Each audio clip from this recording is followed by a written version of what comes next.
Online betting. From the earliest odds to in-game live betting, BetOnline provides you with all the action, the ability to watch the games as they happen. With the largest selection of odds on everything from football, NBA, and college basketball, NHL to UFC and MMA. Head to BetOnline today to get in on all the action with America's most trusted site for online wagering. BetOnline, the game starts here.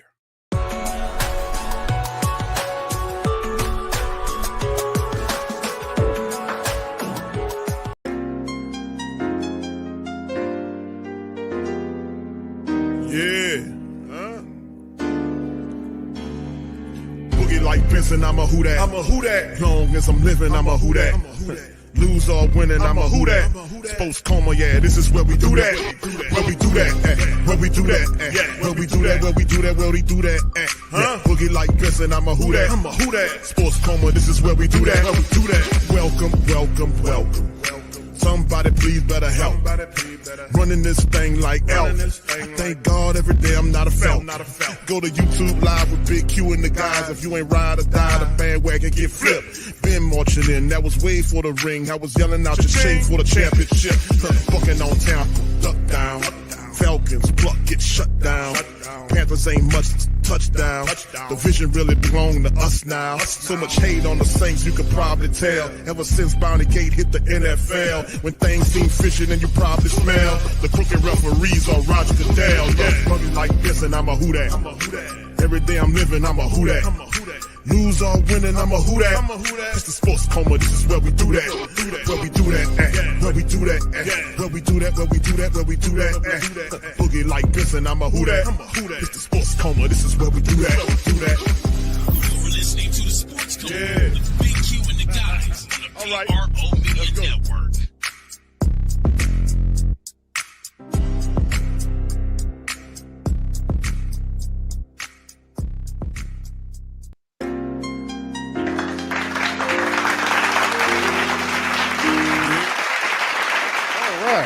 Man, shout out to the mighty Who Dat Nation, man. Welcome, welcome, welcome. You're now rocking with the Sports Coma with Big Q and the guys, where we have intense, entertaining, educating, and enlightening sport talk from your favorite sports fam. Shout out to the fam. Appreciate y'all being in this live edition of the Coma. We up in this thing Friday, representing the mighty Who Dat Nation. What's popping? Thank y'all for being in the stream as always, man. Much love, much love, much love. Fam, 3 weeks left to go in terms of football for the faithful.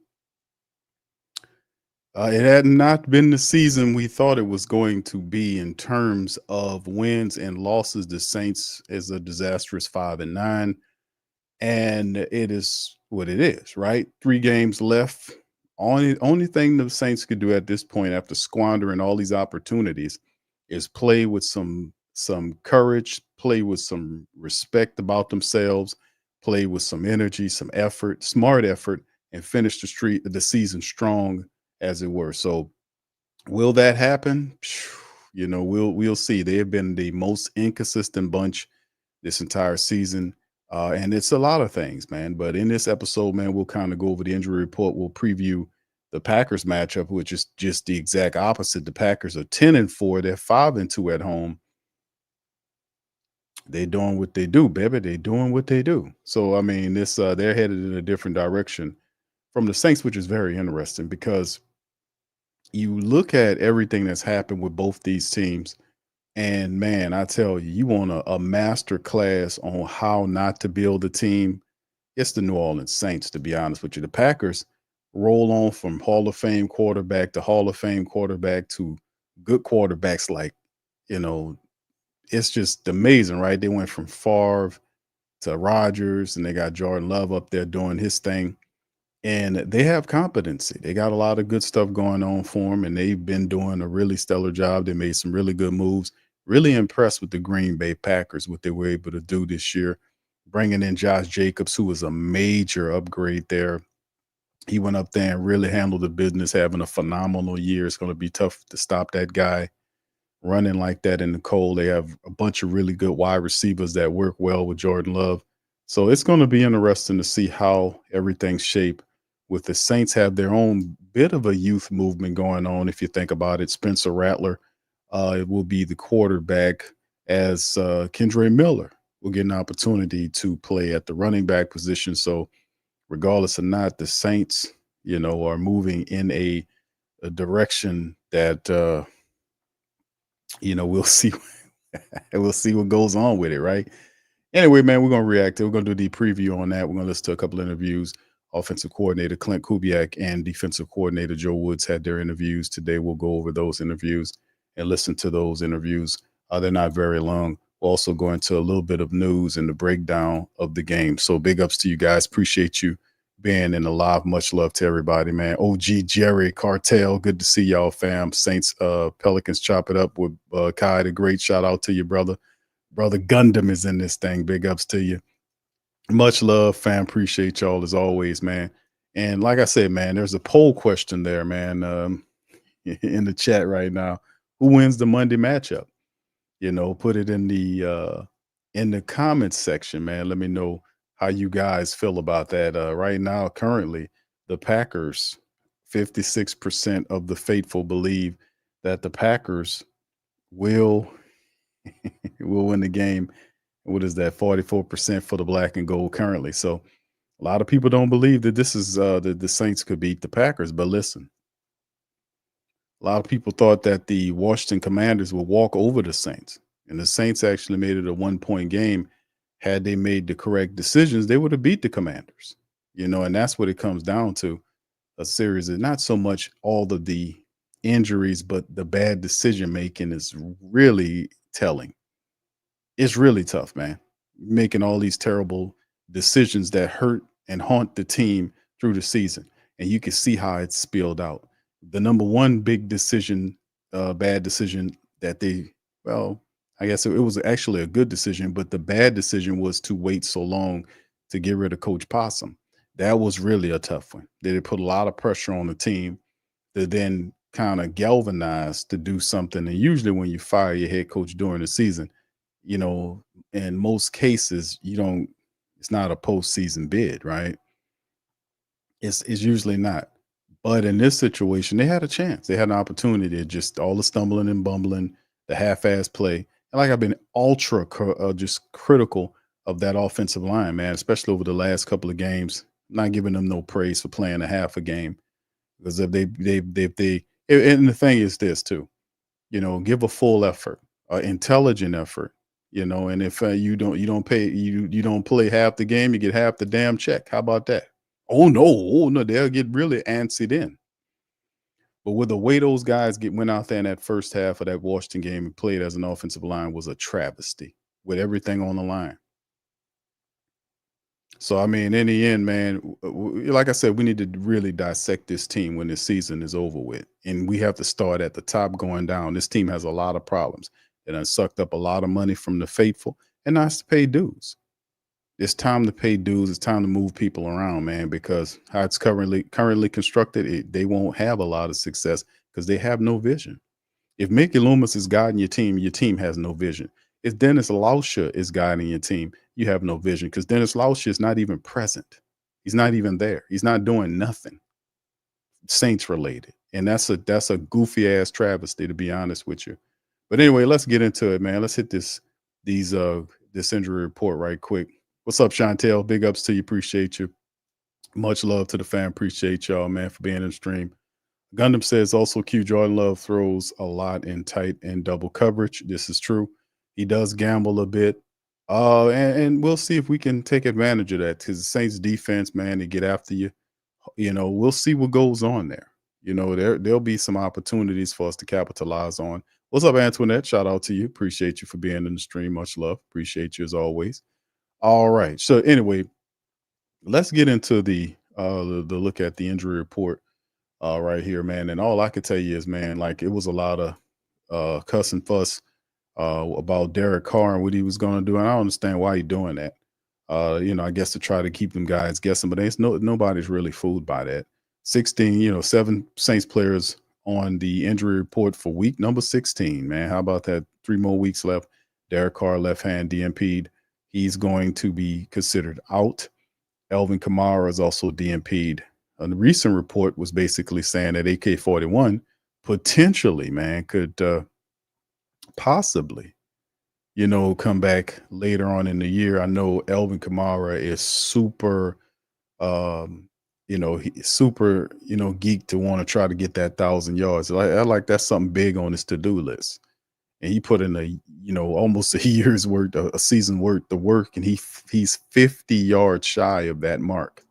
So I know he'll be trying to fight his way back to get an opportunity to get in there, see what he can do. Bub Means is also shut down with that ankle. He's been shut down with that ankle for a while now. Marquez Valdez Scantling was DNP too with chest and then illness. So we'll see what kind of game time decision Marquez Valdez Scantling is. Chase Young was DNP'd. He had an illness as well. Jawan Johnson limited with that foot, and Chris Olave, who was limited as well, although Chris Olave will not be playing in this game. He looks like he's ramping up to kind of get some work in the following games. We'll see how it all lines up for Chris Olave. On the Packers side of it, Javon Bullard, the safety, was DNP'd. Linebacker Quay Walker was DNP'd and limited as well. So these are the few things here for the Saints on the Friday injury report and the Packers. So we have a few more. Corey Ballentine, the cornerback, was limited. Luke Musgrave, the tight end, was limited with ankle issue. Ballentine with the knee, and then a knee for Jaire Alexander, who fully practiced, and he's probably one of their better defenders.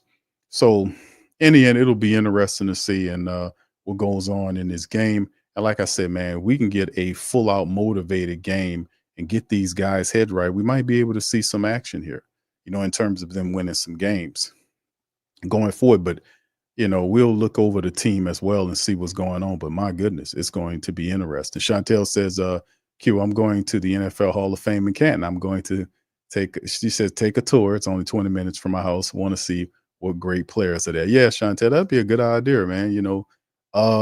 There's a lot of positive stuff up there, man. A lot of great players over time, man. I had a cousin of mine that went up there that's from the Ohio area. He went up there and he was really geeked about going there and seeing all of the busks and all that kind of stuff. He was really geeked. So say it was a pretty cool experience. So, and I hope you enjoy yourself. All right. Anthony says, what's up, Anthony? Thank you, brother. Says, you said it's time to pay dues. Yes, it is. Pay dues. Thank you, brother. Appreciate it. Thank you. Fuck too kind. Thank you, brother. Appreciate you, man. All right. Yeah, and we talked about it, man. We it's a whole nother thing here for the Who Dat Nation, and it's just like I said, it's a lot of people that kind of have this morbid thing, but in the end, everybody deals with it a little differently. But listen, this is necessary. We said this, before a little bit before the season. If the Saints don't do what they're supposed to do, they're gonna end up losing their fourth straight game, and then it went from what it was, and they just went in the ground. A lot of people, I don't think I think they'll beat the Raiders. I'm not sure about the Packers and the Buccaneers. These teams have something to play for, and the Saints can't seem to put it together for a full game, and that's the problem. We can't put this stuff together full games. And we sit up here with, probably beat the Raiders, which is a bottom feeder, and you get 6 wins on the season, you're going backwards.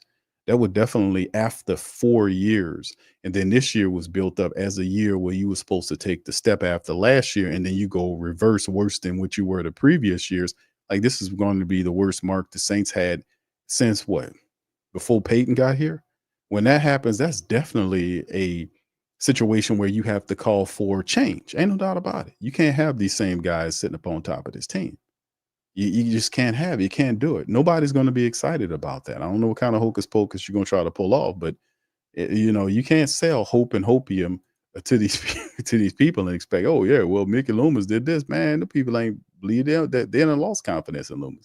Loomis handled this Dennis Allen situation so bad, so very bad, that people lost a lot of confidence and in Mickey. A lot of people like Mickey Loomis, but after all that rhetoric that he would kick and all that ornery nonsense that he'll go, the nastiness and how he talks, and you're not qualified and all this kind of he lost a lot of respect, especially with me. That's why I just make fun of his goof ass all the time.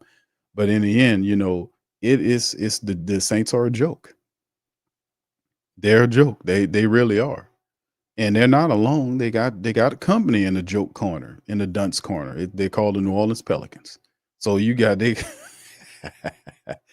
Saints and Pelicans sitting up there seeing who's going to get more than 5 wins. The Pelicans right now are 5 and what is it, 21, 22? I forgets, man. I think they 5 and 23, if I'm not mistaken. They lost again last night, and both of them wrestling to see who's going to get more. It's so very bad.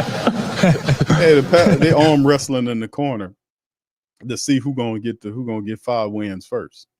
That's how terrible it is. And then the thing is, it's so perfectly put together because the organizations is ran by the same people. So you got a 5-win basketball team, a 5-win football team, but you can't see the correlation. The correlation is they're built wrong. You got an idiot over the Saints and you got a kind man over the Pelicans. And nobody's evaluating. And the common link is Dennis Lauscher, who's the team president. He's the president of the Pelicans and the Saints. He doesn't do anything. He don't do anything. He doesn't look over nobody. He don't, does any investigations. He don't do any evaluations. He don't know how to do them because he's not a football guy. This is an accountant running your teams as the team president. That shows you everything you want to know about the Saints pretending to want to win titles and championships, even though they don't tell your ass that. All I know is when I go down to the practice facility, I see this big, old, ugly yellow sign that's been old and died out sitting on top of in front of the practice facility is an old relic. They don't even paint it anymore. They're so very proud of that one lone trophy. And they took that one lone trophy that they won over a decade ago. They've made so much money off that shit. It is more cool just to sell you the idea that we're going to go to the championship than to actually put it together. And it's just it's insane. But, we're not going for it anymore, man. I don't know what they're going to do. But at the end of the day, they better do something or we ain't coming with that money. That's all I know. We got Dennis Allen out of here, and trust me, when that money starts falling, that's the only thing they care about, man. I told y'all that all they care about is money. They don't care about winning and losses. They go look at the balance sheet. Only people pissed off at the end of the season is you and me. You know one. The rest of the players, they got all their money. Win, lose, or draw, they collect the same amount of money. That's why you can have a half-ass performance last matchup with the offensive line. They still get a full paycheck for that shit, but nobody blows them up. So at the end of the day, man, like I said, it's a joke, and changes definitely need to be made. Saints have already reissued Marshawn Lattimore's jersey number right here, and as you guys know, this is something that they kind of dropped. Is Clyde Edwards-Helaire is wearing number 23. He is with the Saints now, which was a very solid move in my estimation for them to get a versatile running back like Clyde Edwards-Helaire. 4 years in the NFL, very productive. He's healthy. And he's a do-it-all type of back that works in many different areas, and he can help you. He can help you, so that's good to have him there as Marshawn Lattimore, another great former player. Good to see him in the Commanders. I would like to have gotten a win, but in the end, it is what it is. Let's transition before we get into the breakdown.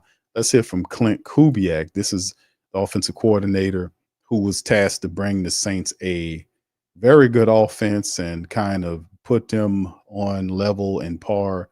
Didn't quite happen the way we wanted it to happen, right? At the end of the day, it was a miserable failure. The offense was at times anemic. We couldn't motivate the players, even though money should be sufficient. Money. You got the money. What else? You got money. Or plan for respect. That's not enough. Well, what we need to do to motivate these guys? What do we got to do? You paying them big money. You say, hey man, play for some respect or show some respect for yourself. That's not enough. Well, if I can't do that to get you to win, your ass got to go. Bottom line, go suck up somebody else's money. You get what I'm saying, man? We want winners here. We don't want these people here that don't want to win, man. We got to get these people out of the room. But here's Klint Kubiak. Let's see what he's talking about on the team. Here's old Klint. I'm ready when y'all are. Between the kind of the sack disparity when Derek has done a really nice job managing that and the two younger quarterbacks. Yeah. Well, I think it speaks really highly of Derek. I think it tells you how good of a decision maker he is, getting the ball out of his hand, and those young guys got a lot to learn, and our offensive line has to help those guys when they're playing in there too. So it's not all quarterback play; it's a group effort. But I think it speaks more to the player that Carr is. What can the offensive line do to help the quarterback? Well, just they got to do their job. They don't have to worry about who's behind them. Just do our fundamentals, and we didn't get that done in the first half of the last game. We did a better job making adjustments, but not in the first. What did you see any growth from Spencer from the first 3 games to the second half? I would just say was just a comment on him was it just impressed with him to be able to come in the game and play the way he did with no practice reps, for multiple weeks with the ones, so to come in the game and handle a game plan and be able to call plays, not have any issues in the huddle and run the group, I thought showed a lot of maturity, a lot of growth from his previous starts. And that spoke to the decision of why was he then delegated as the backup and Hayner wasn't there, right? Because that decision in part cost the team because it was a bad decision. The entire Who Dat Nation, we had a poll prior to that game of who should be the starting quarterback, right? During that week, and Who Dat Nation said Spencer off top because Spencer is better than Hayner. He is. He has a more of a command of the pocket. He's more of a leader than Hayner is. Hayner gets back there, and you might as well put a schmuck on him and tell him to go push carts. I mean, he was not. It was like he had the presence of a punter back there. No disrespect to the punters, but I'm just saying he had zero command there. And I don't know, and it almost played like you've seen the offensive line detached from reality, not playing like anything. He alludes to it. He talked about Carr to start the broadcast off well. But the reality is, at the end of the day, Rattler should be the guy to finish out the season. I know Carr wants to get back in there. He wants to play, to try to solidify and keep his job. But the reality is that Spencer Rattler cuts up in these last 3 games that put pressure on the Saints to move Carr out of here or do something with Carr because of how Spencer played. So, of course, Carr is going to try to schmooze his way or use whatever influence he feels he has on the Saints to try to see if he can get back as soon as he can. And I know it's some kind of monetary component with it because we knew Drew Brees did the same thing when Teddy Bridgewater was cutting up. Y'all remember that? Put one in the chat if y'all remember that.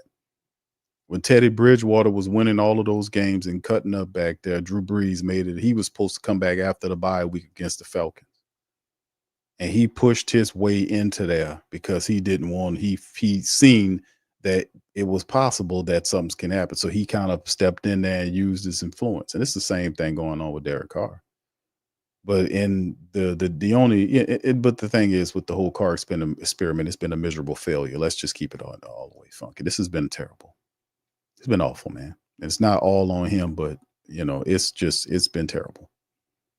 It's not been a good call, and it was a pretty bad call, and we have really not have reaped the benefits of whatever they thought it was supposed to be. So that just goes to show you when your head coach who made the call is fired, then usually his quarterback at some point would end up leaving with him. But the issue is the Saints are tied into this guy, monetarily speaking. What do you do? Oh, what do you do? And the grander question is, who does the doing? Will it be that old fool over there or somebody else? We shall see. Indeed. Let's go back. What are the things Kendra is doing well, or what are some of the things that he could do better? What do you guys see from him? Well, I think he's preparing better. I think him and Coach Foster have been joined at the hip, and Kendra has put more into his preparation, and the things that he can get better on will, probably more between him and I and Coach Foster, but just becoming a professional, being a pro and handling the things outside of running the ball, the alignments, the assignments, protection, all the things that, again, speak to the type of player that Alvin Kamara is. If you're, when you're a 3-down back and you can be in all situations, that's what you aspire to be, is to be trusted in all those downs, and he's working his way towards that. When we talk to the players a lot about what they like playing under Coach Rizzi, where has he made a difference or had an influence on you as a quarterback? Well, number one, I would just say is just to feel the feel that he gives to our assistant coaches and the players when he walks into a team meeting room and he runs the room, and the messages that he sends are just very impactful, and he has a great way about delivering them. It's something you probably got to feel to be around him to understand it. But I think he's just a genuine old-fashioned ball coach that does a heck of a job running the team. What is Foster meant the offense this year for the team in general? Thanks for asking that question. I think that's a good question, and it's I think Foster has been tremendous. Our tight end room in general has been excellent, but I think Foster is a major leader on our offense, and whether he's blocking, whether he's catching the football, whether he's getting on a young guy at practice or getting on a coach at practice. I mean, he's going to hold you accountable, and he holds himself accountable. His demeanor, his temperament is what you want in a football player. It's what you want in a Saint, and it's been an absolute pleasure to be around him this season. I imagine that stuff's important. Foster Monroe, man, has been playing a lot better as of late, and really his game plan, to be honest with you, prior to the last couple of games have been just spotty. His blocking has been poor. I see him he flashes on tape a lot. Like he misses like blocks and stuff like the block. And I don't know how long, and this is really not on him. He was actually blocking Jared Verse on that Rams play where Verse was able to get around him and hit Carr on the hand or the arm to force the fourth down incomplete pass, where you can kind of you can tell your quarterback, hey man, have more of a pocket presence, kind of look around, kind of slide in the pocket to get a better vantage point of what you're doing, stuff like that or whatever. But in the end, there's been plays what I've watched during this entire season doing film work where that blocking, man, I've seen him just get defeated on blocks, get to blocks late, especially when we was having offensive line issues. The tight end blocking in some of those games was absolutely horrible. I was like, why are we so bad like this in the central part of the season? But he has done a better job in the last couple of games in performing, and it is a positive, but still at the end of the day, that's another position of need that the Saints really need to look at. Now we have Foster Monroe, I think, for an additional year beyond here. Jawan Johnson, I think it's 1 year remaining on his contract. I think he's a free agent after this year. And ultimately, the Saints might need to take a look at the tight end position, to be honest, which I know Dalen Hawker is there. But yeah, no doubt about it, man. We definitely have to take a look at the tight end position, man, going forward, especially if you need a safety blanket for your quarterback.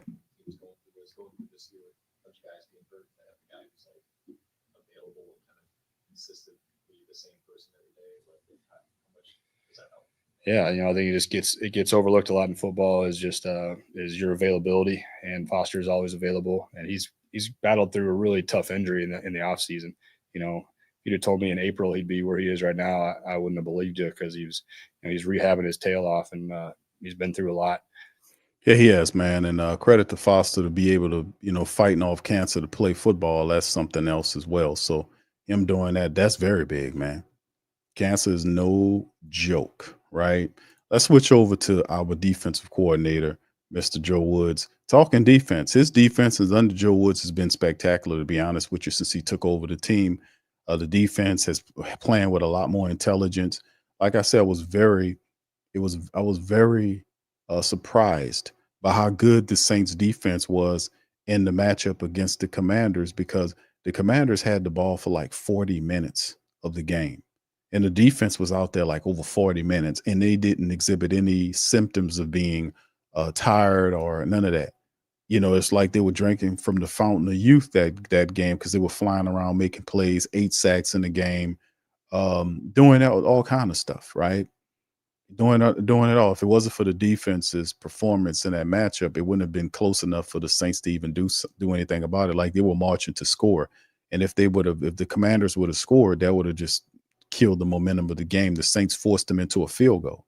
Then that beget the problems for the Commanders as the Saints beget to the second half to go on and try to make a run at them.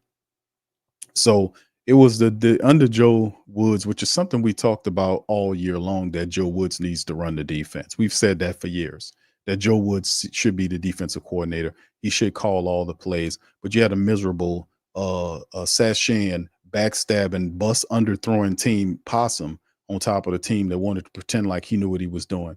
In the end, Joe Woods took this defense. They playing really intelligent despite all the stuff that was going on. It's been phenomenal. We've seen resurgence. The pass rushers look a lot better. They've actually did a really solid job of stopping the run against the Commanders. You had that running back in there. That was pretty damn good, and the Saints were able to snuff him out, contain Jaden Daniels, not let him tear him up. And they did a pretty good job, man, under Joe Woods. So they're getting better and better as the season goes on. It's just the offense we need better production from the offense. We need to get Klint Kubiak with 3 games left, right? They got to finish out strong. But in the end, man, it's just one of the things you got to credit Joe Woods for taking over the defense and doing some wonderful things with it. I thought he did a real good job. What do you attribute the increase in sack numbers in the last couple of these 2 clubs? I just think execution. I think it's always about rushing coverage, working together.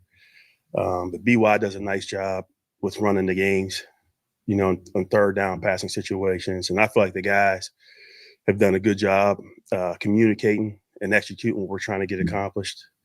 It was good to see get 8 sacks. So I was happy about that. I didn't know till the end. I was like, what? We had 8 sacks? Indeed. When you say that the does a good job,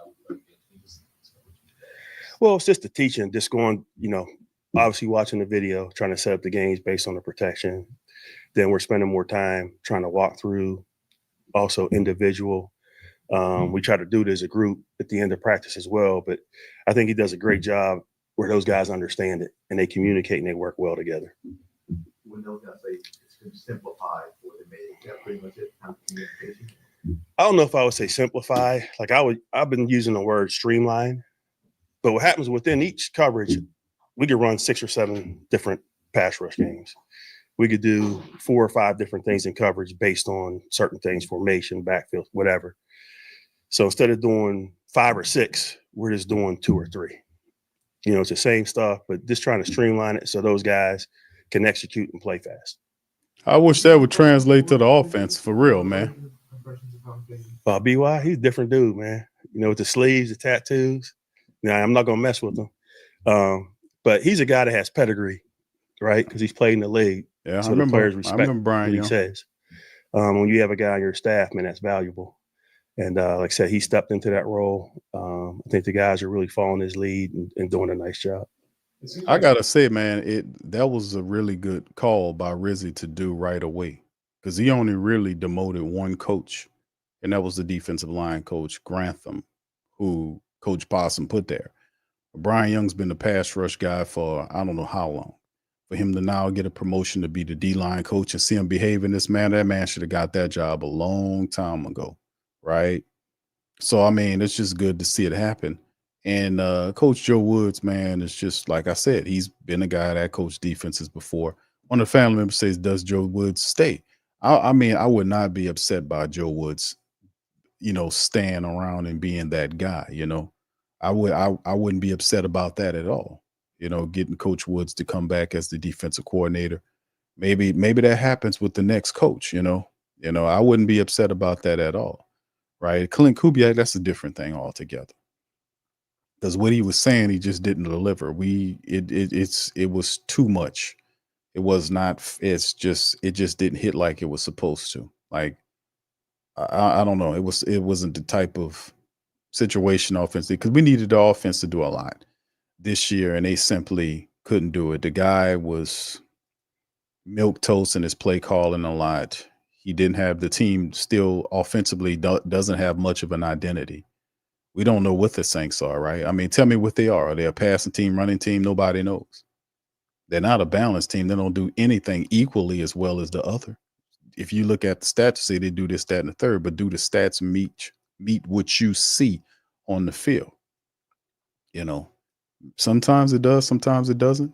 But at the end of the day, what's the identity of the offense? What do we do well? We don't especially run well because we didn't commit the necessary resource. The offensive line has been, for the majority of the year, they have not been good. When guys were there and, our backups have been crappy, it was just a lot of junk.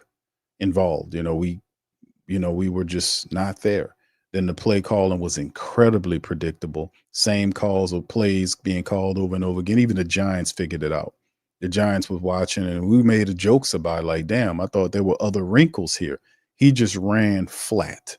Like it was supposed to be layers to his offense. And when he got toward the back here, you're not seeing any of this stuff, right? You did see the little reverse play where the wide receiver threw to Elvin Kamara, to play where he kind of had to stretch out, kind of hurt himself on to make that touchdown. But you've seen that happen. But those are far and few in between, right? Well, the development of certain players, it just wasn't there. Not getting, having guys on your team, not utilizing them, even though you picked them to be there. It was just a mismatch of different things that just really didn't hit offensively. So whoever the next coach is, I'm pretty sure he'll bring on his own guy to try to establish something here, man. But me personally, this is the thing. The Saints really need to invest in their offensive line and the defensive line. That's the bottom line. That's one thing Sean Payton always did. He knew that. You cannot win in this league if you don't have a dominant offensive lineman, a dominating defensive line. You're not going to win many games. You're not going to win. So we need to have lines. Our lines got to be on fire. Not just the starters, but we need credible backups too. Our backups suck. And I'm going to keep it on 50 for you, 110 on this one. Our backups suck. They sucked all the time. The worst one we have is Ali Udo. I don't know how is he collecting a check? I'm like, how is this guy still here? This is a guy that should have been released weeks ago, months ago, but he's still here on the team. Underperforming people. We need to do a much better job here in the backups as well. When stuff started happening, we got guys that can get in there and make something shake, and that's the thing. Like these guys were weak, they were dumb, and they were slow. They didn't know what they were doing, and they were ill prepared. And it showed for the majority of the year. Even when we got our starters back, it was the same thing. It was, there was a rust factor in the Giants game, the Commanders game, first half was the same thing. They were detached, unconcerned about the importance of what that Commanders game represented in terms of what possibly can be a postseason push if there was one. Right. And besides, it's just one of the things, like, we really need to invest in them lines, man. We got to invest in those lines, man. We got to be able to run the ball to establish anything. And I'm pretty sure the next guy that's going to be the offensive coordinator, his philosophy is going to be to run the ball. All to do that, you got to have a line to do that, player. Every time a team starts doing a little better, turns the corner, like that simplified or streamlined thing comes into effect. Yeah. Why isn't it just kind of like exist in that place? Maybe by default, so getting so complicated. No, I wouldn't say it's complicated, but when you go out and you're beating the team by 30 points, you're like, hey, we're doing this pretty good. But along the way, there's always things that you have to adjust or change, because it's always a different offensive scheme you're going against. So you're working through those things, and then you try to evaluate what you're doing defensively. And sometimes you're like, let's pull back a little bit. Or sometimes it's just say we got to execute better.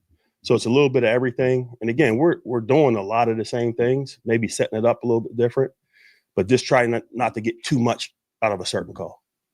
Eli, too, it's not just his NFL experience, but he's been here for a long time in this building.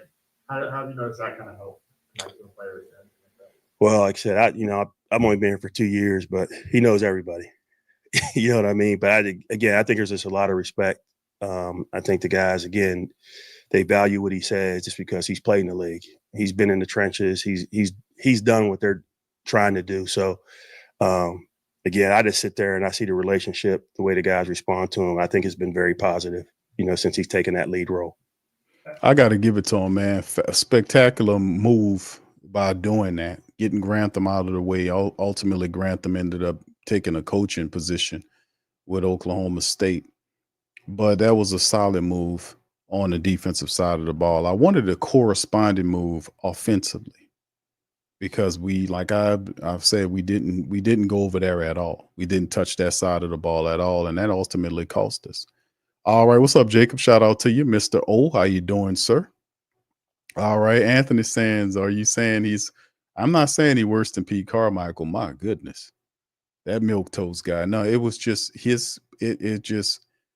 he started off good, but once they started figuring out what he was doing, there was no counterpunch.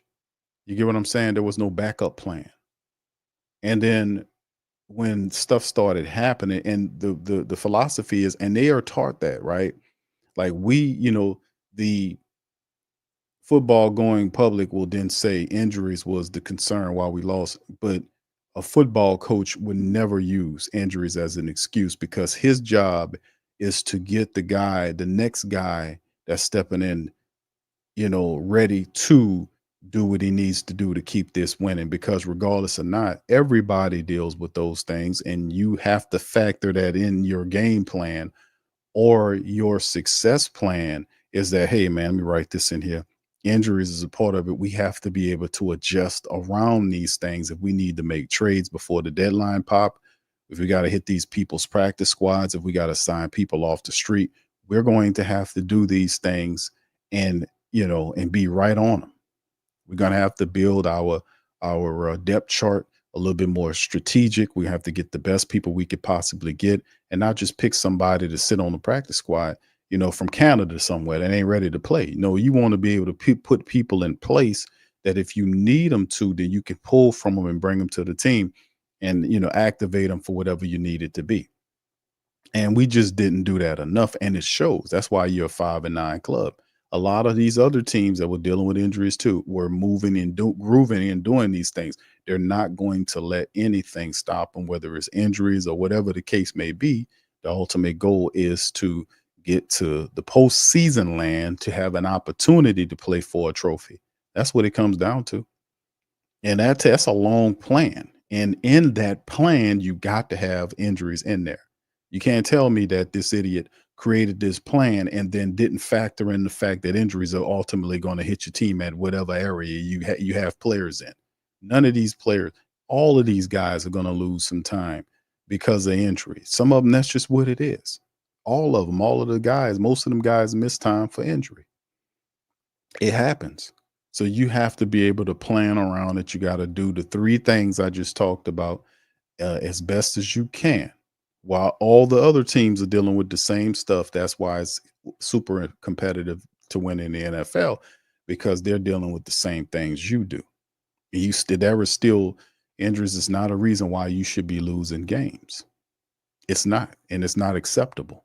No professional with an honest professional would sit up here and make excuses about injuries was the reason why they didn't win a game. But they'll take that check nonetheless. Win, lose, or draw. Hey, give me my money. Well, you see, we can't pay you because you lost the game, and hold on now. I'm gonna have to get the CBA people on you. But that's what I'm saying. At the end of the day, you got to factor that in there. So Kubiak's offense to me it's not as bad. It wasn't worse than Carmichael's offense, but man, some of these play callings, like later on in the year, as you're getting like into weeks 12 and 13, 14, at that point, how many practice sessions these teams have had from that point. Do we realize these people practicing you might get a rest day after the game, but you get all of these practices each damn day leading up to one live game on a Sunday or a Monday or a Thursday, whenever they have it scheduled. But they practice all through the week. You know how many practice sessions that is? Think about that, because we don't factor in the practice when we talk about why these teams look like what they do, and why how they look all shitty all the time here, and only with 5 wins here. All of this practice, and the best we can do is 5 wins here. 5 wins. That's the best we can do. So I mean, in the end, man, the Saints are not very good. It's just what it is. They are what their record indicates they are. You are what you think you are. In the words of, who was that? Herm Edwards. They all who no, that was Dennis. That was Dennis, Coach Dennis. What was it? Denny Green. The Bears are who we thought they were. But this is the thing. The Saints are they crap. They're garbage. Okay, let's just keep it all the way funky, man. They're not a good team. They're not a smart team either. They didn't make really good decisions. They threw away a lot of bad money. They bet the farm on they bet the farm for the present, and now the banks are coming to foreclose on the farm. You failed. All this maneuvers to get somewhere, and then you worse off than what you were 3 years ago. So in logic, it was a huge freaking mess and a failure. So that's what I'm saying. But now Carmichael to me is by far his play calling, because of how he calls plays. He's milk toast and scared half the time. He's a beta. Nah, Carmichael's worse. But you did see some spiciness in Klint Kubiak's game. But the issue with him that I had a problem with is that the guy is a lazy play caller. He was not, when you had a Taysom Hill, he would just abuse the piss out of Taysom Hill over and over again, just running them all into the ground, giving them ball here, doing them like, dude, let use somebody else. And that was his problem. He could not, for whatever reason, been able to take all these other guys and use them in harmony with offense and play guys off of Taysom, decoy Elvin, and use these other guys. That dude didn't do that for shit. He couldn't do it for nothing in the world. And that's what I was saying. I had the nursery rhyme is when Taysom's away, Klint Kubiak can't call a play. And if he didn't have Taysom, he didn't have nothing. But it's just, the experience. No, that guy's not ready to be no coach and no professional level, man. He can't adjust. And a lot of times his second half adjustments, you don't look past what they did this prior game, but a lot of times his second half adjustments were laughable, during the entire season. Remember, you're 5-9. So there's a lot of non-adjustment that you're making in the second half of these games. So that's my observation. That's what I'm seeing from him, bro. All right, Jake says, becoming a professional is a code for we didn't train you up previously, but you finally figured it out on your own. Yeah. Hey, what's up, Desi? Yeah, this is the thing, though. When you look at, like I said, man, it's what it's supposed to be, man. The Saints been perpetrating the fraud for a while now, man. They've been perpetrating the fraud for a while right now, and this is needed. And like I said, I'm glad that Gail went over Mickey Loomis, not over his head, but demanded him to fire Dennis Allen, because that created a fracture. Because that's the first time in recorded history that she had a question or a doubt and confidence about Mickey Loomis, and a big one. So there's going to be something that's going to happen right there, because the way that guy handled that whole Dennis Allen situation, because she released a statement and then he put on the back of her statement that Dennis Allen is a good coach. He's a good coach. If he's such a good coach, then why was he put in the street, dummy? Why was he put in the street?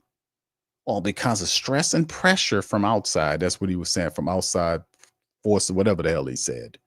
Yeah, the people that pay, the people that pay, no, because, many times they are right. You're just pretending to do the opposite because they want you to do what you want to do and you want to be a contrarian.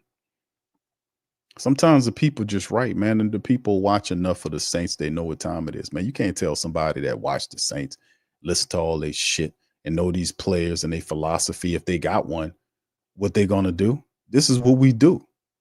So we look and we pay attention to the team. We don't forget nothing that you say. We don't forget none of that. All the stuff that goes on, we know what we want. We know, and this is not this. This ain't it. This ain't it. Vader says, I wonder what the new coach will do with Kubiak. I think he need to get on out of here, bro, because the man gonna probably bring in his own stuff. I mean, I'm one good look at Kubiak is all we need. There's other people out there. Let's just see what we can got going on with him. Needs to learn how to use others. Exactly. Yeah, Quavitus is the same comment that we says. Limited play calling, like the 5 or 6 plays we seen him running, like the misdirect play to the left while the quarterback scrambles to the right. Remember that play? Over and over. And I'm like, dude, this dude running this play again? What's wrong with this guy? It's like, I thought you was supposed to be some kind of genius here. What are you doing these same plays for? And all of the weeks of practices, this is the best that we can throw out here. I don't know what to say about that. What's up, Ty? Shout out to you. No, Willie Olabi is not playing on Monday. Giovanni says, Q, do we keep Woods, I would love to keep, like I mentioned earlier, I think Joe Woods would be a good addition for anybody. Man, Joe Woods, see how he talk about the game. Joe Woods sit there and break the game down. He's a good teacher and a player's coach. You know, you can see Joe Woods is a good dude. And he'll talk to the reporters, give them good straight lace coaching answers. You know what I'm saying? You can see the difference between when I put Joe Woods on and you listen to Klint Kubiak. It's a difference in the breaking down of what they're doing. Like he gave you a little nugget there about the philosophy outlook. Like we'll have 5 or 6 plays, he says, and then we might refine it to 3 plays. Instead of having 5 or 6 or 7 plays, we'll have 3 plays, and then we'll 3 or 4 plays, and then we'll utilize them based on the offenses that the opponent gives us. Now that was some good game right there. That wasn't nothing to get them in trouble. That was good insight and gave you a little look and gave you a good basic understanding the principle of the differences, what he's seeing with the defense. That was wasn't that some good game? But you listen to the other guys, it's not the same. It's not the same, not really giving you anything. You know, well, Derek Carr is, you know, he makes a good decision maker. No, he's not. He's not a good decision maker all the time. Well, they got a high what is it? Accuracy thing. That's because he checks it down like 7-8 times a game. I mean, no disrespect to Derek Carr, but I've watched enough tape to understand how this goes. You know, and that's the problem when you got an older quarterback and he's gonna be 12 years in the game, come up next year, and that's a lot of bad habits. Because at first they had him playing really well when the season started, but when he got hurt that first time, and he came back, he kicked right back into the bad habits. It was staring down people. And it just doesn't change. And I'm really sick of it. You know, I'm sick of it. He's very pickable. Only thing the safety have to do is follow the ball, you know, to his eyes right to the ball. Very pickable. He don't pump fake nearly as enough as you want him to. He don't look off people as nearly as what you will want him to be. I'm happy that he's taking more of an accountability aspect. Like he was like, man, you know, it's my fault on that loss, the last loss that he actually played on. He took some responsibility for that, but $150 million for this is not good, man. This was a horrible. This wasn't good at all. Even most people got to admit that this wasn't a good look. Marco says the run looked pretty good this year. The running game looks pretty good this year. To you for the Saints. All right. Mr. Bond says offensive line has to have a great game. Period. All right. 504 Coach says Q. We know how this is going to play out. Carr's going to come back against the Raiders, and he will be yelling at the crowd like he Joe Montana. This all a big joke. He trying to get back against the Raiders. I know he wants to play the Raiders, and this is an opportunity to play them. But the thing is, man, listen, something, you know, if he takes a hit on that arm or, you know, something like that there, you know, and he gets rattled up pretty good and something, you know, happens to him roughly in that game, it could cost him some money. So he have to make a decision on that, man. You broken up, and nobody, you know, you broke yourself up. You know, it's like taking you know, you diving in face first into some concrete, you know. You know, it's just not it's not a good thing, man. You took a rough tumble. You bust yourself up. So, you know, I don't think you should try to play again. But, you know, like I said, the Saints, they already are conditioning you that Carr at some point is going to come back for in this season at some point, right? Because he keeps telling you we waiting for, you know, well, Carr has been ruled out. We do Derek Carr's then. This is Rizzy with the programming. You know, and I'm like, man, come on, bro. What are you talking about here? That's what I'm saying. A decision maker. It's not really a guy that's saying, "Now we're gonna shut you down for safety." You know, who's really running the thing? I thought you was the guy. You know, I would shut his ass down. I don't care what he says. You're getting shut down. You know, whatever. Slim says Loomis is still defended in the silent. Yeah, that's why he's a joke. Giovanni says Q, we wouldn't be in this mess if Sean would have had a successful plan after Drew retired. We could have drafted a QB before Drew retired. Yeah, his name is Lamar Jackson. They had an opportunity to draft him, but Sean Payton never did that. I don't know why he never did it. You know, I don't get why he never took him, because he had Lamar Jackson right there. They chose Marcus Davenport. And I was like, this is the dumbest. I was like, who the hell is Marcus Davenport? Some underdeveloped defensive lineman from University of Texas at San Antonio, one of the worst draft picks the Saints ever made because the guy couldn't stay healthy. But Lamar Jackson's the top 5 quarterback in the NFL. So, I mean, they had opportunities to do it. It's just this is dumb vision, man. Dumb vision. Dumb vision. Linda says Kamara acts like Emmitt Smith. He's going to act like he's Emmitt Smith or Barry Sanders, but he's ain't Kamara. He's the best we ever had, man. That's for certain. He's the best running back in the history of the New Orleans Saints organization. And we had a bunch of them. Mr. Bond said, yeah, they can't let a $40 million QB lose his job to Rattler. That would make the front office look real bad. They're not going to let that happen. That's Mickey Loomis, sir. That's Mickey Loomis is his decision making, right? That's why I was saying you got to watch out. All right, Linda says Rattler's no better, 50% missed passes, other 50 are hospital ball, need to draft for QB for 2026. He's a rookie, Linda. He has that. He is a rookie, Linda. He's a rookie. You got to give him some type of stuff. It's different than the quarterback that's an 11-year veteran. You know, Rattler is a rookie, and rookies are going to have some issues. You know, that's just what it is. All right, Jack says, yes, disrespect Derek Carr, check down. Yeah, I mean, it's common, man. It's very sensible. He checks down the ball a lot. He does. Because and then there's no pressure on him to read. Like you got where was there. That's what I'm saying about Kubiak. Where was his accountability to make him stay on schedule? Andrew Janoku, all that stuff just washed away. All the stuff that they said at the onset of the season, to putting pressure on him to speed him up, all of that went away. It all went away, and then they just simplified the offense to the point where they running plays in recession, and there's supposed to be levels to his offense that he's supposed to lay out over time, and we haven't seen it. It just didn't. It didn't do anything. It just wasn't there.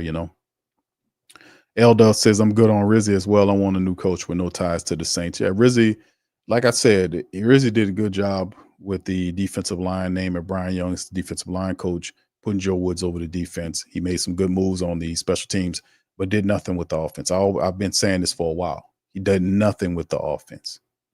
He's doing the same stuff Dennis Allen did with the offense, which is let them make the call on all these plays. These players and all this, and he just reports on what they say. They're like, nah, we good on you, bro. We good on you because we need somebody that can take charge, and you're not that guy. I know you got if you're blowing up the punter and bitching at the punter, throw your hat down, your headset down, had to take Kamara to remove you from the guy. Why are you not doing that same shit with them shitty offensive linemen? Why are you not doing that? You can dress down the poor rookie punter, but you can't tell none of them other guys that's making 10 times his money on how they need to pay the game. He don't tell them nothing. That's why you got to go back to the special team lodge. Just say that they put him in the Rhode Island. People put him in their Hall of Fame or whatever it was. I don't know what he did. I don't know if he was a terrific player up there in Rhode Island to be put in a Hall of Fame. I don't know what that was, but it's mighty strange that they did it when he became the coach of the Saints and not before. Okay, I get the game here. I get the game. Yeah, but some people not ready for that, man, and it's just not what it is, man. Anyway, let's take a move, man. Let's kind of jump into our preview aspect of the show, man, as we kind of go over the matchup that is the Saints and the Packers Monday night, right? And like I said, we went over the injury report. This is a Monday night matchup the entire nation will see for the Saints. The Saints ultimately want to win out. That's 3 wins in a row. Whether they believe that they can take it one win at a time and finish out strong, a good, healthy 8-9, right? And let the chips fall where they may. So, I mean, in the end, we of all faith knows, hey, man, listen, the writing's on the wall to me. They believe differently, which is fine. I wish they would believed a little earlier about doing some shit. But in the end, it is what it is. So anyway, let's jump right into some of the statistics right here, family. The NFL statistics right here for what the Packers got going on, because they got a pretty good setup here, man, to be honest with you. Saints 5-9, Green Bay 10-5. Saints average NFL rank in their offense 22 points a game, 18th in the NFL. The Green Bay Packers are 27.1. That's good for 7th in the NFL. The Saints allow 22.3 points per contest. That's 13th, tied for 13th in the NFL. And usually when you allow more points than what you score, then usually that will be a recipe for losing some games. The Packers, 19, only allowing you get 19.1 points per game, 8 overall. So top 10 in offense and top 10 in defense scoring. Top offense, and this is the NFL rank, 334.6 yards per game. That's tied for the middle of the pack for the black and gold. The Green Bay Packers, 375.8. Might as well see 376. That's good for 4th in the NFL. The rushing attack for the New Orleans Saints here is doing a thing at 124.4 yards. That's total yards, total offense, the previous stat that they're tied 15 in. The rushing stats average 124.4, 11th in the NFL, versus the Packers 144.4, which is 4th in the NFL. So 124.4 and 144.4 for the Packers, tied for 4th. So they're getting it in. The passing attack, Saints only average just over 210 yards a game. That's 20th in the NFL. The Packers do 231.4. That's 11th. The total defense in the NFL is Saints are allowing 376.6 yards per game. That's 30th. Remember, under Joe Woods, the last several games, the Saints have been playing a lot better. So these are really clunky, funky stats from early in the year where they was just not looking good. So it don't exactly lay out what the Saints were able to do from a defensive standpoint. So if you're not doing your homework, this could be a stat that kick you in the tail, right? 134.4 points per game. Yards per game the Saints are giving up on the ground, according to the stats. That's 27th. And through the air, defensively speaking, secondary allowing 242.2, which is 28th. The Packers, they do their thing with 320.4. That's 10th in the NFL. They're 9th in against the rush, allowing you 105 yards per game. In the pass rushes, ranked 15th at 215.4. The punt average, as you can see right there. And then, of course, time of possession, 30-32. Saints 28-59. Touchdowns, Packers 43 to Saints 35. The penalties, 94-85. More penalties for them. So you can see they're a team that does collect those penalties. The really interesting part about this whole thing is, when you get to looking at the Green Bay Packers as a team, the really interesting thing about the Packers is you look at guys like what Jordan Love, when he was able to do, and he did have some time where he was hurt, and Malik Willis came in there and played well enough.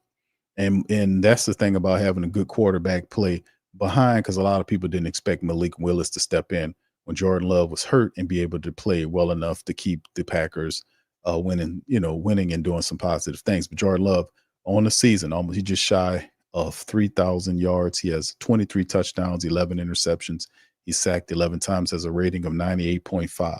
Josh Jacobs, the former Raider, doing big things in Green Bay. 14 games, 265 rushing attempts for over 1,100 yards. He averaged 4.3 yards per rush, and the man has 12 rushing touchdowns for Josh Jacobs, the former Raider, putting in big work for the Green Bay Packers. So they have a pretty balanced attack with Jordan Love throwing the ball and the running attack of Josh Jacobs. So they do a really good job there of doing what they do. And then, of course, they do mix in a little backup running back every now and again, and Wilson, who comes in there and helps out. He averages almost 5 yards per carry to complement Josh Jacobs, the brutal runner. And then if you look at their receiving core, their top receivers, Jaden Reed, the wide receiver, 49 catches on 65 targets, has 6 touchdowns, average about 15 yards per catch. Christian Watson, the big physical wide receiver, 29 catches on 51 targets. Not as crisp as we've seen in this guy is a big target for them. Kind of struggling this year with 29 grabs, but averaging over 21 yards per catch, 2 touchdowns for him in a matchup. And then their tight end, Tucker Kraft, 41 catches for him, 7 touchdowns on 13.5 yard average. Romeo Doubs is the guy that has been making big plays for him, 37 grabs off of 58 targets, 4 touchdowns, 14.1 average. And they do kind of do their thing there. So they have a bevy of good young wide receivers that they mix in that could be problematic for the Saints secondary. So it'll be interesting to see how the Saints handle it. Quay Walker, the linebacker who was listed on the injury report, is the top tackler for the team with 102 tackles from him. The top sacker on the club is Rashawn Gary, the defensive end. And then you have the next tackler is 90 from McDuffie, Isaiah McDuffie, 75 for Xavier McKinney, and Javon Bullard, 74 tackles. The top pick master of the team, 7 from Xavier McKinney, leads the way. Everybody else with like 1 pick. So you got to watch out for Xavier McKinney. The safety, very opportunistic, 7 picks on the year for McKinney for that for the opportunistic defense of the Green Bay Packers.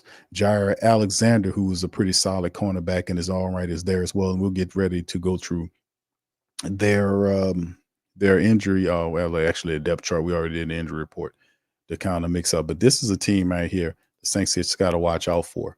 And then, of course, there's a starting lineup. Jordan Love, Josh Jacobs, we went over the stats, Jaden Reed, Romeo Dubs, and Christian Watson, 3 really solid wide receivers, young wide receivers to go along with them. They had a bit of a youth movement. Kraft is a guy that's been putting some positive numbers up. Elgin Jenkins, Myers, Ryan, and Tom are the guys with Sean. Rasheed Walker is there, the offensive line. They do a pretty decent job of protecting them. So like I said, it's very interesting when you take a look at the Green Bay Packers team, man, how they go from solid quarterback to solid quarterback and just keep the winning up. You know what I'm saying? Even not just the quarterbacks, but the coaches as well. Like one coach to the next coach. And then, you know, how they found Matt LaFleur. Matt LaFleur has been up there putting together some winning campaign. They had a little struggle going on, but they were ultimately able to iron out everything and get back to winning. And they have solid draft picks. Like Lucas Van Ness was a guy that they picked on to kind of help champion what they got going on here.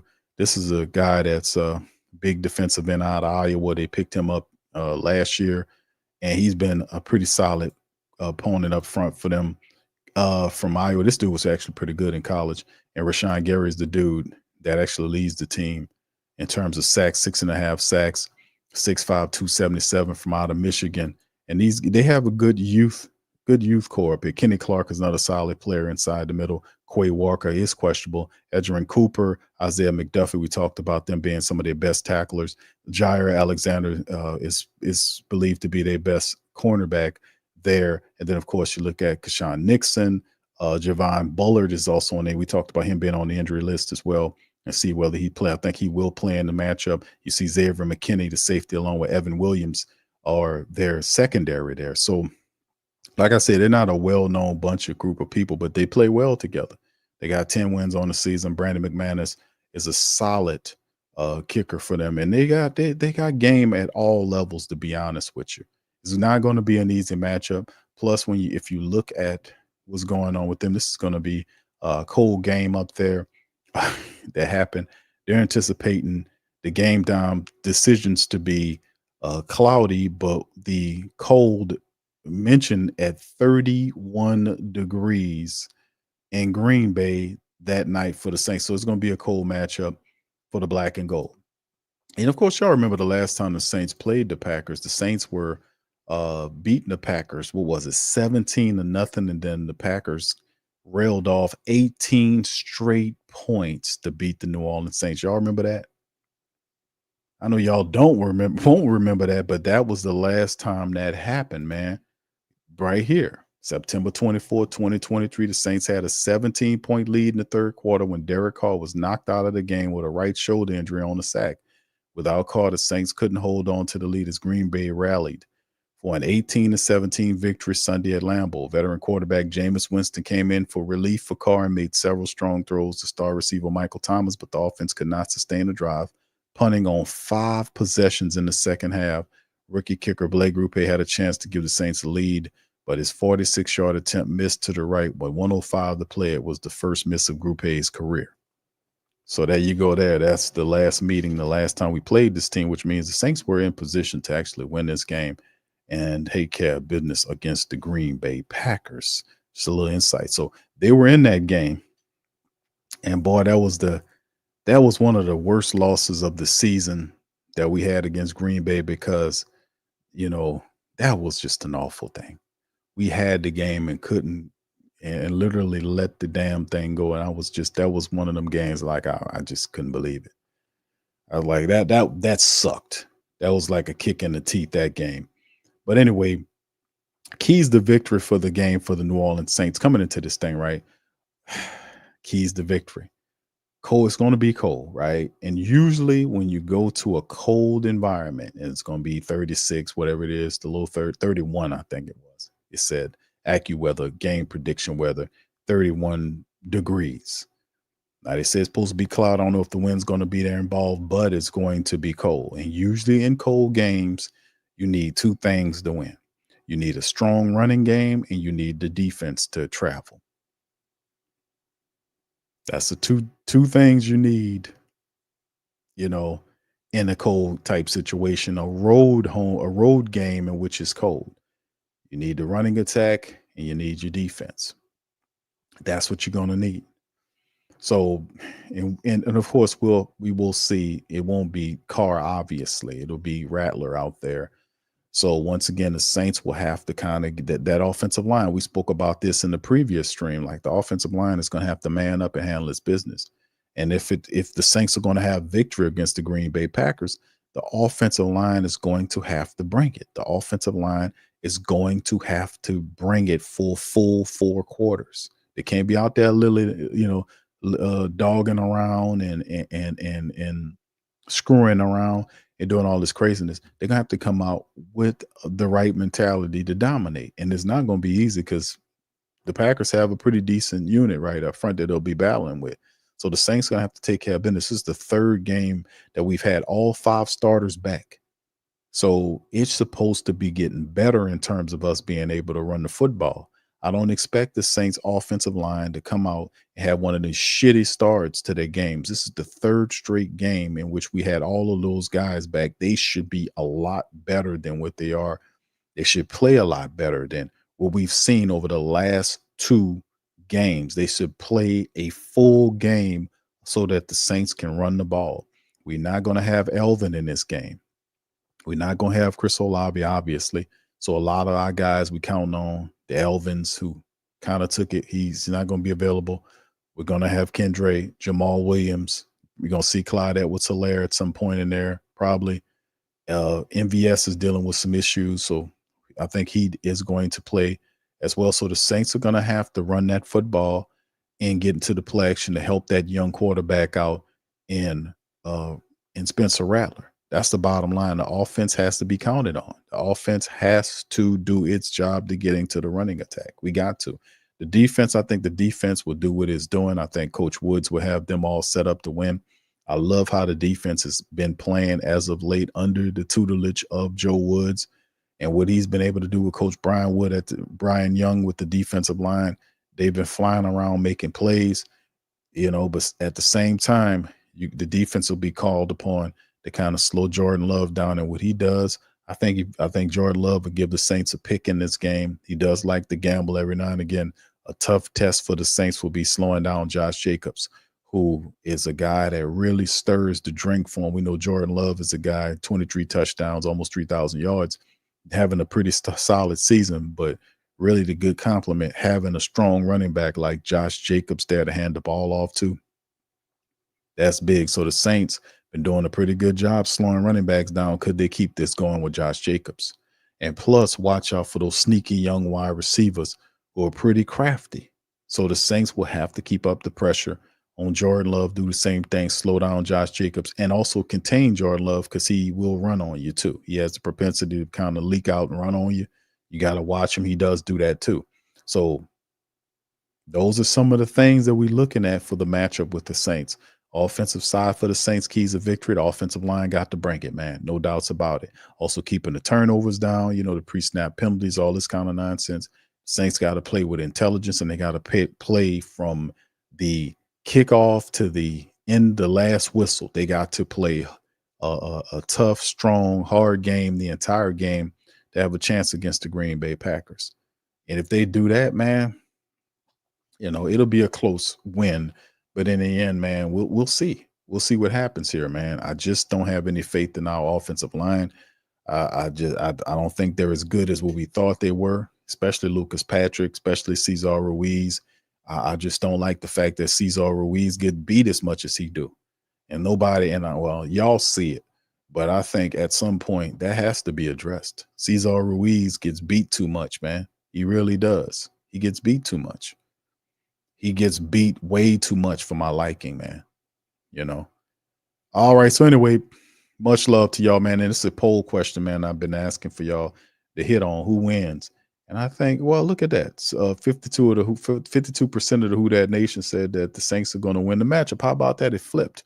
Because a lot of people say, nah, Packers are going to win. So people feeling kind of confident about the fact that the Saints going to go up to Green Bay in the cold without Alvin Kamara, with Spencer Rattler and a question mark offensive line, because that's what it come down to. That line, man, you know, I know we got young guys at the tackle position. I'm not exclusively talking about them because I expect these young tackles to struggle because they're inexperienced. But Cesar Ruiz, Lucas Patrick, a guy Lucas Patrick is not a real starter to me. I'm sorry, he's not. He's a rotational offensive lineman. That's what he should have been, a backup. But Nick Seldaveri's hurt, so that's another issue. But yes, Eric McCoy looked like crap too in the Giants game and half of the Commanders game. He looked like garbage. So hopefully these guys can play like they're getting paid, because they are getting paid to show up for the Saints, and so they can be able to run the ball so the nation don't see the Saints lose, because everybody be watching it to the Packers. So a lot of people picking the Packers. As you can see, the matchup indicator, almost 83% for the Packers, and the Saints just over 17% they predicting to win this game. But listen, the Saints play with that defense they have. They play with strong offense and run that ball. Who knows what could happen? This could be a close game, and the Saints could come out with the win. It'll be a good win, too, to kind of finish the season off, getting a win against the Packers, beating the Raiders, and then finishing off against the Buccaneers. It's a lot to ask for, but in the end, we'll see. We'll see indeed. A lot of the Who Dats put 52% that the Saints going to beat the Packers on Monday night. There you go. I guess the Who that black and gold blood dies hard. Brother Slim says, Klint can't be lazy and boring with the play call. And this is true, bro. That's why I kind of put it on the offensive line, right? Because it appears, bro, and I'm going to see if y'all agree with me on that. It appears that his play calling is contingent upon how good the offensive line is playing, right? If the offensive line is playing, he gets a little bit more creative. If the offensive line stinks, his plays are limited. You get what I'm saying? Did y'all notice that? Put one in the chat if y'all noticed that. And I want to know, they're obviously not anybody going to light these offensive linemen up when they out here screwing around. You know, who blows them up?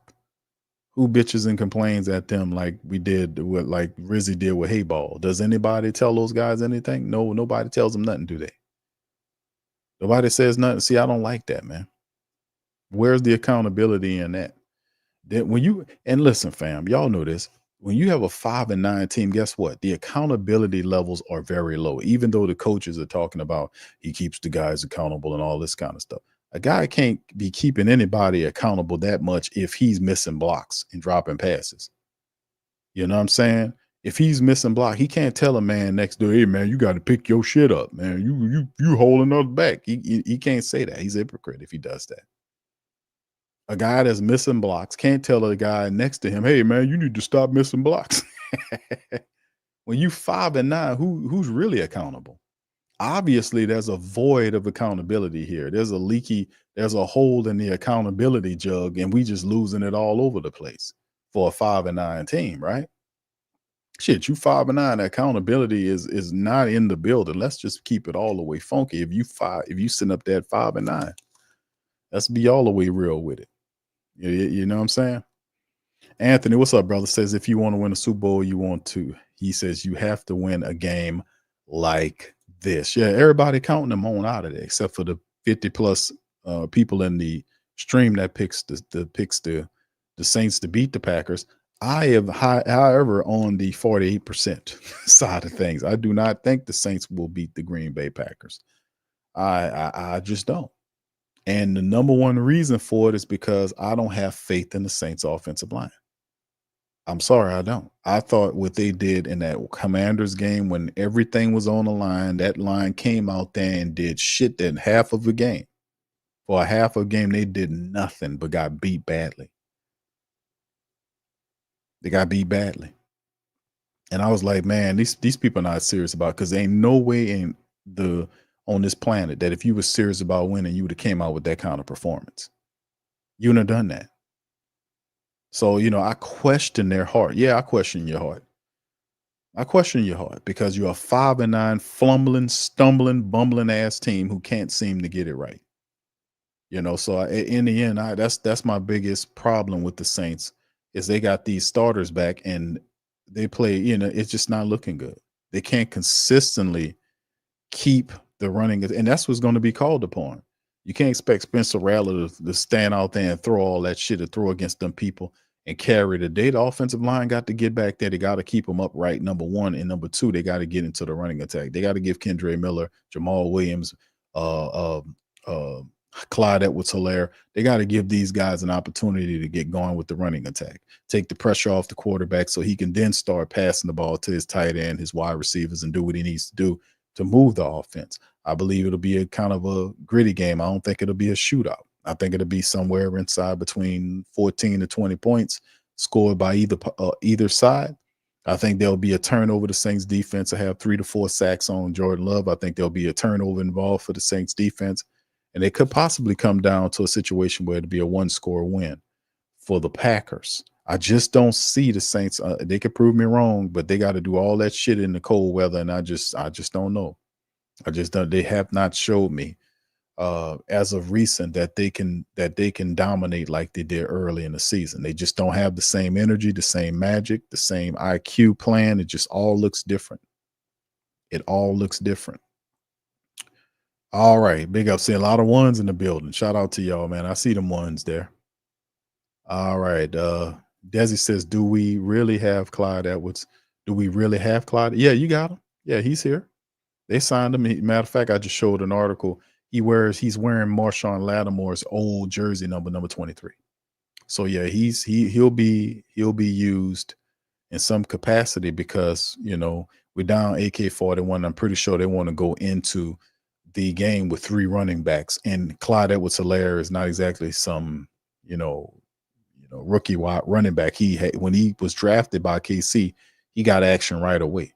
Right, he got action right away, and it kind of dwindled over time as they picked up other people. But Clyde Edwards-Helaire is impactful. He as a running back, a wide receiver, a return, whatever you need him to do, he can do it. The guy's really good at that, and I'm really happy that they got Clyde Edwards-Helaire. I like what he brought. I like the MVS call. I like the Clyde Edwards-Helaire call. I do like those calls because these are good players. The Saints could potentially keep for cheap for next season, right? They'll be really good to have an MVS with Chris Olave, Rashid Shaheed. That'll be a good 3 wide receiver look. To get Clyde Edwards-Helaire with Kendre Miller, Elvin Kamara, we'll see what's going on with Jamal Williams. I don't think Jamal Williams, that's been another bad look too. Jamal Williams has been a bad signing for the Saints simply because they didn't know how to use the man. But we'll see. All right, JT says, Q, we need to play Atlanta every week. Indeed, bro. They got inspired for Atlanta, right? All right, Anthony says 28-14 Saints. Okay. All right, 4 touchdowns. All right, okay. I see you, brother. All right. Like I said, 53% got the Saints. I hear y'all, man. I'm kind of on the other side, man. I got my hesitations. All right. So anyway, fam, that'll do it for me on the stream. Listen, man, I appreciate y'all for chiming in. Man, the game is Monday night, baby. It's Monday night, man. Listen, man, all I could tell y'all, man, gonna be looking forward to it. It's a couple of days from Xmas, Christmas. So hopefully it'll be cool, the Saints to give a win before Xmas. But I probably put a poll up, who would get the 6 wins first, the Saints or the Pelicans? Let's do that right quick. Who do y'all put in the chat right now, fam? Who do you guys think gets the 6 wins first, the Saints or the Pelicans? The Pelicans are, what are they right now? The Pelicans are 5-23, I want to say. That's how bad they are. This is ridiculous. 5-23. The Pelicans are 5-23, and they're on the 5-game losing streak. They got the Knicks on tomorrow. The Knicks tomorrow at 7 p.m. Who gets y'all put in chat, which team? Saints are 5-9, Pelicans are 5-23. Which team gets the 6 wins first? Is it the Pelicans or is it the Saints?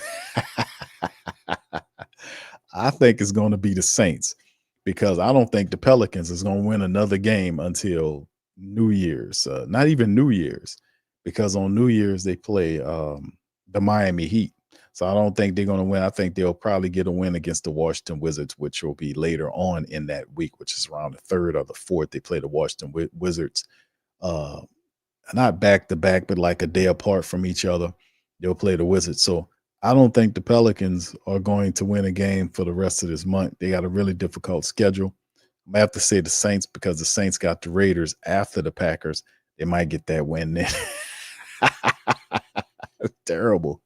You got 5 damn teams. You got 2 teams with 5 wins. That's crazy, man, how that's going on. All right. Desi says, I think the Saints will beat the Raiders. Okay, yeah, there you go. So we get our 6 wins there. I agree. I think the Saints get their 6th win against the Raiders. The Pelicans, I don't think they're going to win the game for the rest of December. That's how bad it is. And more than likely, they'll end up firing Willie Green somewhere between now and the end of the season. I mean, end of this December. I'm watching out for that. All right. So anyway, with that being said, we get out on that, man. It's tough to watch sport. And then Tulane lost today. They had their bowl game. They lost pretty handily to Florida.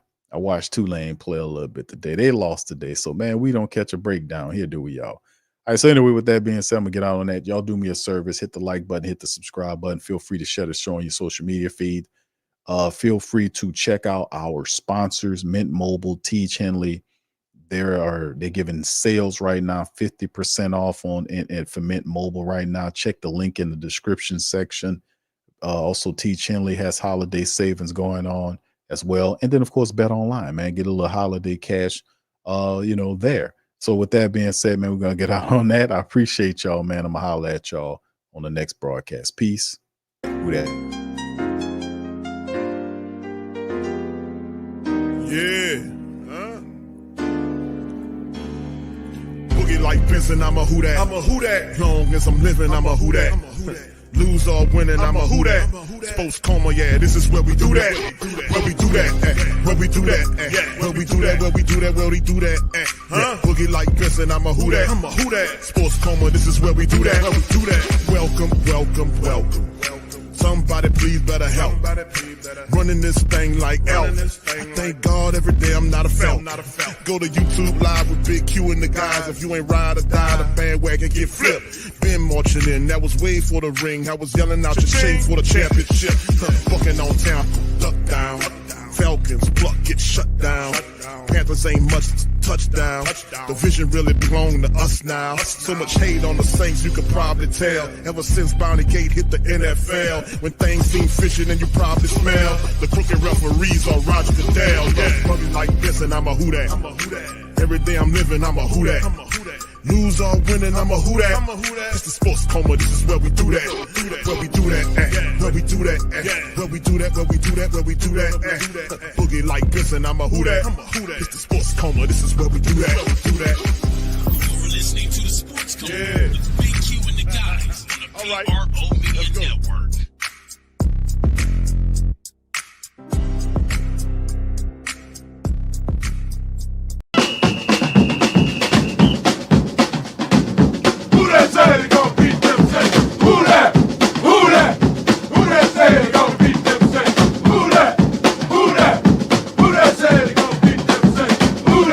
Bet Online is the world's most trusted betting platform and your number one source for online betting. From the earliest odds to in-game live betting, Bet Online provides you with all the action and the ability to watch the games as they happen. With the largest selection of odds on everything from football, NBA, in college basketball, NHL to UFC and MMA. Head to Bet Online today to get in on all the action with America's most trusted site for online wagering. Bet Online, the game starts here.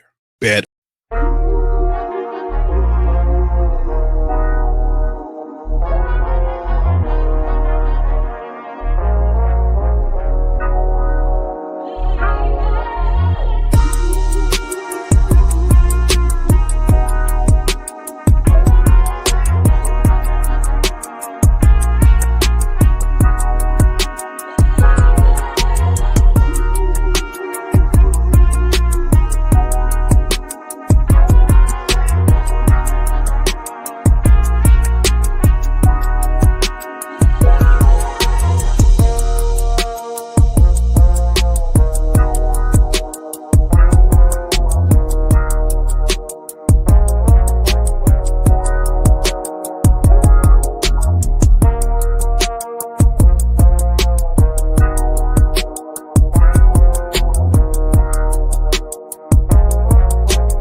WhoThatDaily.com. That's right, the WhoThatDaily.com. Your one-stop shop for everything New Orleans Saints, New Orleans Pelicans, LSU Tigers, even the top flight boxing. So if you're a Who Dat and you're looking for a place to stay up on your team, WhoThatDaily.com is your site. The WhoThatDaily.com for the sport Who Dat in all of us. That's right, the Pro Shop is the platform store where you can go and buy all the latest merch to support the platform. Available at the Pro Shops, we have dozens of hundreds of products available for you and your family. Unisex tees for men and women, hoodies and sweatshirts, tank tops, kids and baby items, long sleeve tees, mugs, pillows, wall art, bath bedding, face masks, phone cases, stickers, bags, fanny packs, socks, hats, and many other items. Please feel free to check out the Pro Shops. The link is in the description section below. And remember, it helps the platform continue to grow. So check out the Pro Shop and Who Dat.